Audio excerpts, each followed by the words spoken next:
Bine v-am găsit, dragii mei, din Zodia Scorpion, oriunde v-ați afla. Bine ați venit tuturor, atât dragilor mei abonați, cum de asemenea și celor care poate sunteți pentru prima oară pe canalul meu Tarot Flor de Loto. Eu sunt Nina și mă bucur ca de obicei să vă am alături la fiecare lectură. Desigur, nu pot să încep fără să vă mulțumesc din inimă, din suflet și să vă spun că sunteți minunați, toți acei care mi-ați lăsat comentarii la care eu, indiferent de situație, îmi fac timp să vă răspund. Ați lăsat like-uri și mai ales mi-ați transmis această energie pozitivă prin simpla voastră prezență la fiecare lectură pe care eu o public.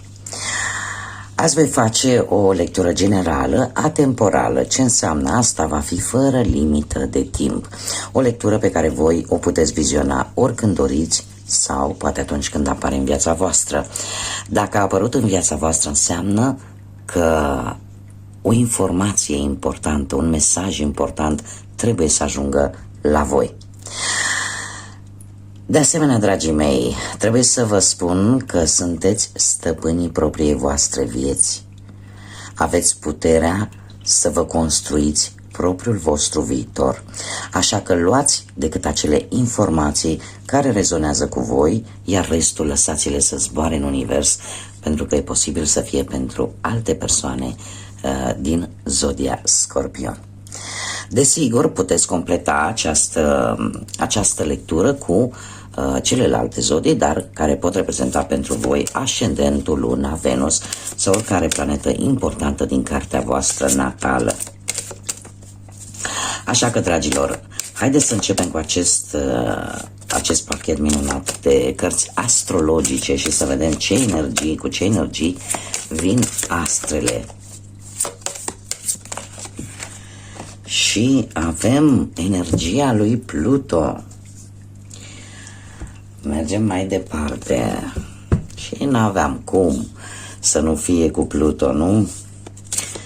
Dar acea capacitate care vă caracterizează de a vă transforma, de a da acel pas mare către înainte. Avem prima casă și încă o carte. Da, foarte interesant. Acea putere pe care voi o aveți să renașteți de fiecare dată de câte ori sunteți puși la pământ. Și avem influența zodiei Pești. Dragii mei dragi, haideți să vedem despre ce este vorba. Avem prima casă care ne vorbește despre tine. Ne vorbește despre cum ești tu și cum te arăți tu lumii. Felul în care, sau mai degrabă, impresia pe care tu o lași celorlalți. Ce vrei să arăți lumii. Și o faci, poate ajutat, împrumutând oarecum energia peștilor, care ne vorbește foarte mult de compasiune, de a fi flexibil și de a suaviza așa un pic o anumită situație. Dar tu, în interiorul tău, tu renaști. E ca și cum te-ai hrăni practic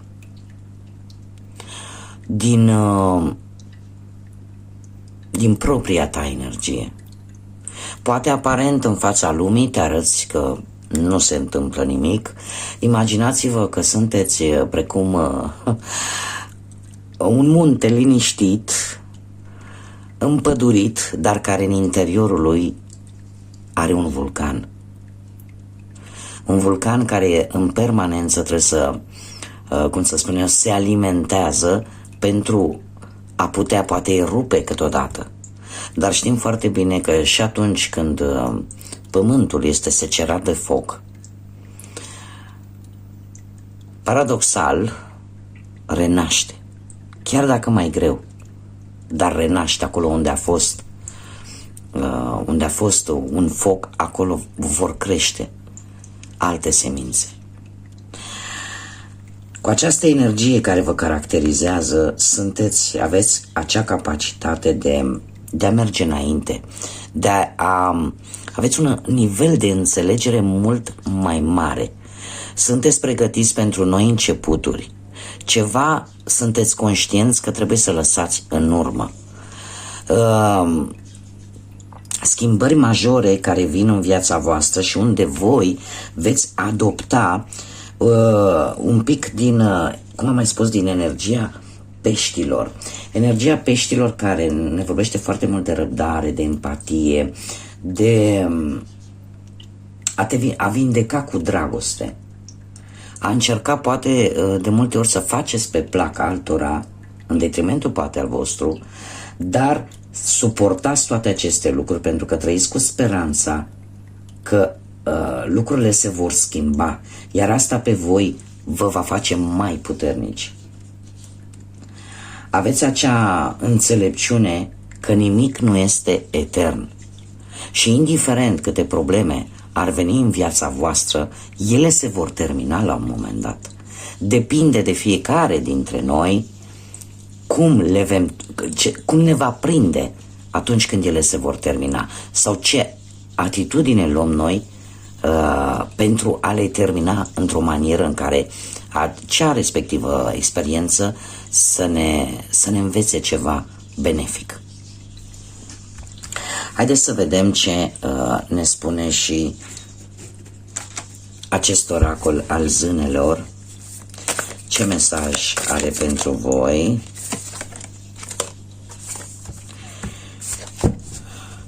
Frică de a zbura. Avem numărul 18, care prin reducere ne dă un 9 și care este o cifră spirituală, o cifră care ne vorbește de asemenea de a fi compasiv, de aceleași oarecum criterii și caracteristici ale acestei zodii a peștilor. Ne vorbește de asemenea despre generozitate, despre responsabilitate. Unii dintre voi poate vă asumați prea multe responsabilități în încercarea voastră de a face pe plac poate celorlalți. Cumva mesajul zânelor vin și spun: vei recolta ceea ce tu ai semănat. Apare necesitatea să închizi odată pentru totdeauna un capitol din viața ta și să te poți pregăti pentru ceva nou, pentru o nouă etapă. De ce? Pentru că este momentul oportun să o faci. Simți că este momentul exact când tu poți să faci acest lucru. Chiar dacă poate ți-e frică să zbori, metaforic vorbind, asta nu te împiedică să te ridici, cum a făcut această zână, pe cel mai înalt copac și să vezi lumea de acolo. Asta ce înseamnă? Îmi arată faptul că te poți adapta situațiilor care vin în viața ta și poți găsi soluții, chiar dacă poate unele dintre ele sunt, alții poate nu le văd, pentru că ai această putere. Tocmai faptul că poate de multe ori ai trecut poate în lungi perioade prin situații grele, situații care pe unii poate i-ar speria.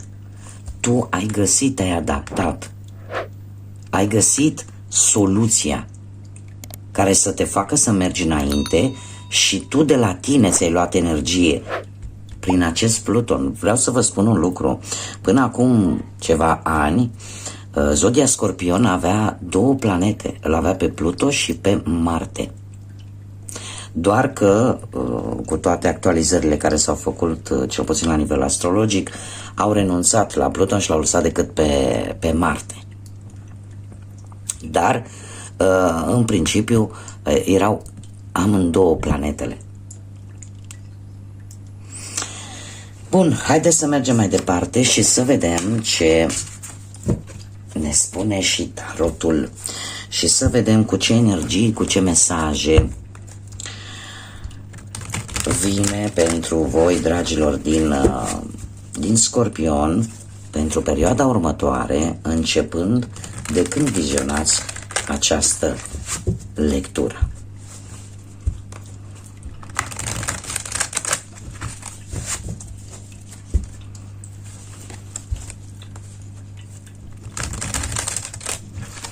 Și haideți să vedem.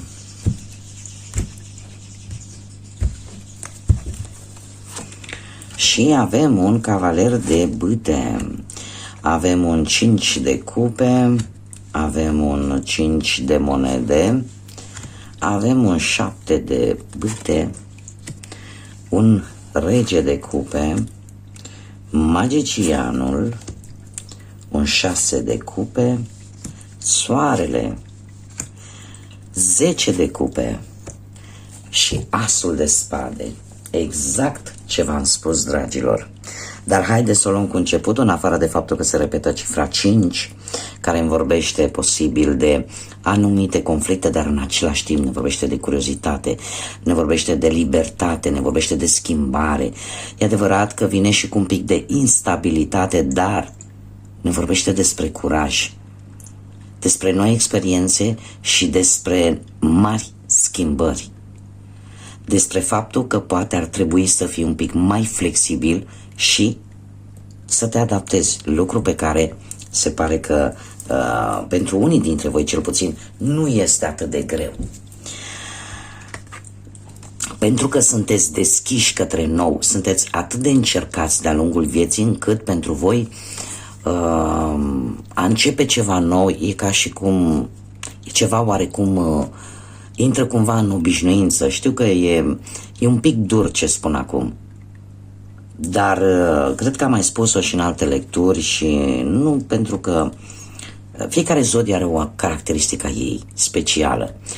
Caracteristica scorpionilor este că de-a lungul vieții lor, în general, da, și vreau să o luați ca atare, sunt foarte încercați, sunt extraordinar de încercați.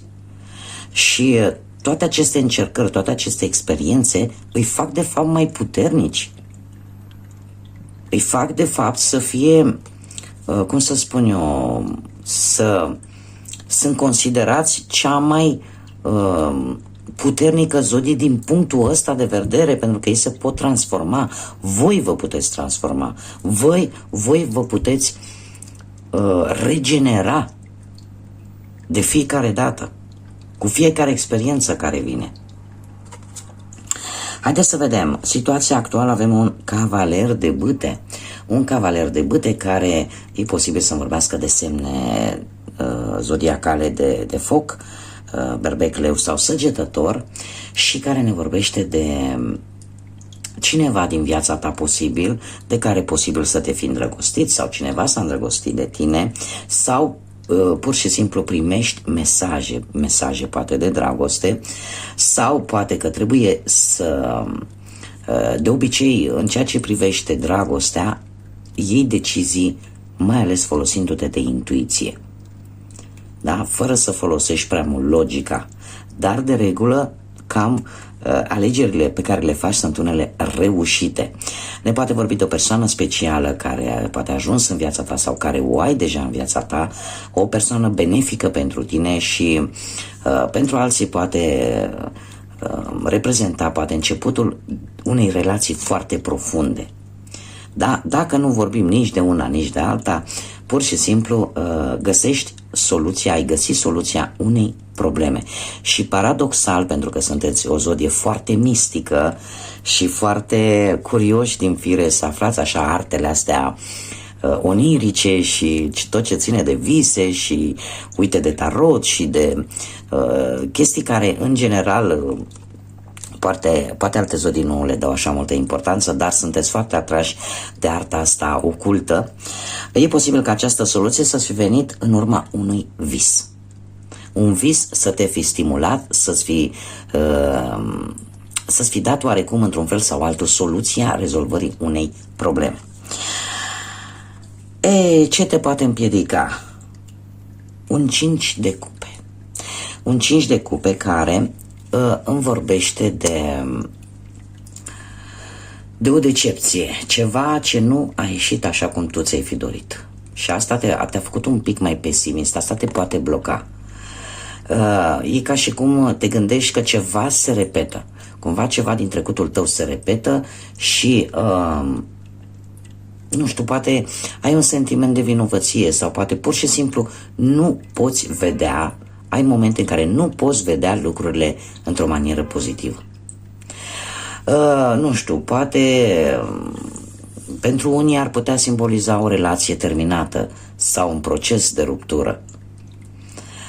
Ce pot eu să vă spun? Că în general, când sunteți într-o situație asemănătoare în care poate relația voastră este într-un proces de ruptură, sunt șanse să se poată repara, dar asta cere în primul și în primul rând resurse și în primul și în primul rând iertare și sentimente, pentru că voi sunteți o zodie de apă la care sentimentele și emoțiile sunt foarte importante. Sunteți genul de persoane care atunci când iubesc dau totul și au pretenția să primească la fel. Dacă nu vorbim de aceste lucruri, e posibil ca unii dintre voi să fi pierdut chiar pe cineva drag, iar asta să fi pierdut în sensul să nu mai existe în această lume terenală. Da? Și asta să vă întristeze și un pic să vă blocheze în ceea ce voi vreți să faceți în acest moment. La ce te gândești? Sau ce ții tu? Ce gânduri ai vis-a-vis de situația asta? Și avem un rege de cupe. Un rege de cupe care, cum să nu, vă poate reprezenta foarte bine și pe voi, poate reprezenta și alte zodii de apă, rac, pești sau, desigur, scorpion. Se pare că ori te gândești poate la o persoană care, indiferent cât de dificilă este o situație, e o persoană care își menține calmul, o persoană care știe și înțelege foarte bine când să tacă, când să asculte. Da? E o persoană posibil mai în vârstă decât voi și care e foarte tolerantă, dar în același timp foarte diplomată. E posibil unii dintre voi să se gândească la o relație în care poate sentimentele și emoțiile să fie la cote maxime. Alții se pot gândi poate la cineva mai în vârstă, cum am mai spus, decât voi, dar o persoană foarte sentimentală, o persoană foarte înțelegătoare, care să te iubească așa și să te asculte cu foarte mare blândețe. Dacă nu vorbim de o persoană și vorbim chiar de voi, se pare că sunteți într-un moment în care încercați cât puteți de mult să vă mențineți calmul, să vă mențineți acel echilibru, să dați dovadă de foarte multă înțelegere și foarte multă diplomație în rezolvarea anumitor situații care pot apărea în viața voastră. Ce nu știți? Ce se ascunde? Și avem magicianul. Aici am două variante, dragilor. Nu știți, poate, că aveți foarte multă putere, că aveți foarte multe abilități pe care nu le puneți la treabă și care vă pot ajuta să rezolvați foarte bine anumite situații, să luați atitudine, să luați acțiune. Asta ar fi o variantă. Ce se poate ascunde? Se poate ascunde, poate, cineva care să încerce cumva să profite de ceva de pe urma voastră. Ce pot eu să vă spun? Că șanse nu va avea. De ce? Sunteți detectivii numărul 1 în a descoperi pe cei care mint. Deci foarte greu o persoană poate să vă mintă sau să vă manipuleze. Da? Așa că tind să cred că totuși este vorba de acei dintre voi care nu știți de fapt ce putere zace în voi. Într-un trecut nu foarte îndepărtat, avem un 5 de monede. Un 5 de monede care ne vorbesc despre adversități, atât poate materiale, atât poate pierderi de job, da, la nivel profesional, dar în general se axează foarte mult pe partea asta financiară. Și aș mai spune că într-un trecut, dacă vorbim de partea asta romantică, v-ați simțit foarte singur, ca și cum Vă luptați singur cu morile de vânt. Da? Dacă vorbim pe partea asta financiară, sentimentală. Vă simțeați poate singur sau că perechea voastră poate nu vă trata așa cum meritați cu adevărat. Cumva ați încercat să evaluați situația. Poate unii dintre voi v-ați dat seama după această evaluare că, nu știu, poate vă plăcea cineva, dar care posibil să nu-ți fi corespuns.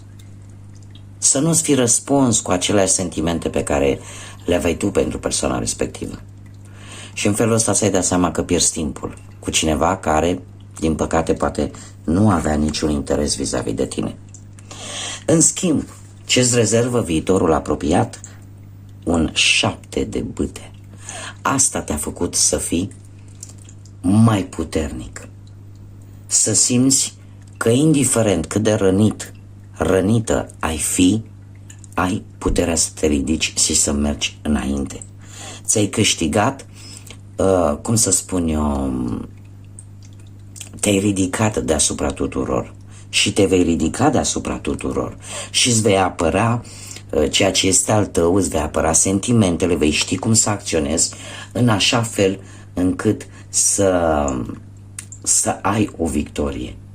Ți-ai dat seama și îți vei da seama că nu poți mulțumi pe toată lumea, că nu poți face, cum să spun eu, să rezolvi toate problemele care ți apar în viață. Asta te va ridica, te va pune pe o poziție dominantă, pe o poziție de putere. Mergem mai departe și haideți să vedem cum vezi această situație și cum acționezi. Avem un 6 de cupe. Se pare că unii dintre voi au făcut apel, poate, cum să spun eu, la memorie, la o anumită situație din trecutul îndepărtat. Unii dintre voi poate stau și își aduc aminte de anumite povețe, poate pe care le dădeau părinții sau pe care le dădeau bunicii sau ceva din trecutul foarte îndepărtat. Poate unii aveți deja-vuri, ca și cum o anumită situație parcă se repetă, parcă s-a mai întâmplat cu foarte mult timp în urmă. 6 de cupe, după cum am mai spus, ne vorbește de trecutul foarte îndepărtat, de copilărie, de adolescență, de tinerețe, da? Și e posibil ca o situație care vine către tine să îi găsești răspunsul la o experiență pe care tu ai avut-o în trecutul tău. Și în felul ăsta să transformi această situație într-o energie pozitivă, în ceva bun pentru tine. După cum bine am văzut, avem semne de foc. Aici mi se repetă semnul leului și aici de asemenea avem semne de foc, berbec, săgetător sau leu. Dacă nu vorbim de acest aspect, putem vorbi de poate o persoană din trecutul tău, posibil pentru unii poate să fie chiar zodia leu, care revine în viața ta, și simți efectiv că parcă îți răsare un soare. Iar asta te duce la o legătură de durată, la o legătură bazată pe dragoste, pe respect, pe reciprocitate, pentru că te duce la acest 10 de cupe. Indiferent de ce situație vorbim, că vorbim de dragoste, că vorbim de profesie, că vorbim de bani, toate experiențele prin care tu ai trecut te vor ajuta să mergi mai departe și să obții ceea ce tu îți dorești. E posibil pentru unii dintre voi să aveți parte de un eveniment familiar sau poate de o relație bună pentru mult timp. Cumva viitorul se arată foarte solid, se arată foarte pozitiv, iar concluzia acestei lecturi este un as de spade care ne vorbește de claritate și de siguranța că ceea ce tu faci este corect, că ești pe drumul cel bun. Îți vei da seama, ești un apărător al adevărului. Știu că poate mulți o să mă contrazică și aici trebuie să fac o mică paranteză și să vă spun că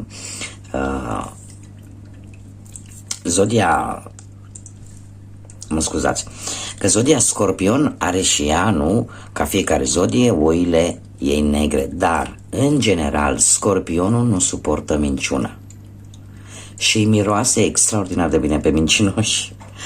Așa că concluzia acestei lecturi este că tu vei merge înainte, tot bazându-te pe un adevăr, vei face poate că îți vei schimba stilul de viață, poate că îți vei face noi planuri, noi proiecte de viață, sau poate că vei începe o activitate pe care n-ai mai făcut-o până acum. Cumva vrei ca relația să fie bazată pe adevăr, da? Pe un dialog sincer și pe sentimente adevărate. Unii dintre voi sunteți pregătiți pentru a avea o nouă relație. Da? V-ați vindecat de rănile trecutului și sunteți pregătiți să intrați într-o nouă relație. Haideți să vedem ce mesaj are Universul pentru voi, dragilor din Scorpion. Un mesaj, te rog, pentru Scorpion. Și avem desigur, vei face greșeli, dar cea mai mare greșeală pe care o poți face este să nu încerci. Nimic nu ai de pierdut. Aceste lucruri la care tu te-ai gândit de o lungă perioadă de timp, de tot gândești la ele, la aceste probleme, sunt pe punctul de a se duce. Mai bine să zici ups decât să zici dar dacă aș fi încercat. Noi suntem aici ca să te susținem pe tine. Este mesajul Universului, este mesajul divinității cu care se pare că mulți dintre voi aveți o conexiune. Nu știu ce ar mai fi de spus, pentru că mesajul este foarte clar și foarte simplu. Te îndeamnă să încerci, te îndeamnă să nu te lași și decât să spui vai, am greșit, mai bine să spui dar dacă aș fi încercat. Să nu rămâi cu această întrebare în minte. Bun, dragii mei, aceasta a fost lectura pentru voi. O lectură destul de interesantă, destul de așa, ca o poveste frumoasă care se va termina cu bine. Eu vă doresc ca în următoarea perioadă, de când vedeți această lectură, să aveți parte de cât mai multă liniște, să aveți parte de multă iubire, să aveți parte de tot ce vă doriți și, ce este cel mai important, de multă energie pozitivă în viața voastră. Până data viitoare când ne vom revedea, să fiți iubiți, dragilor!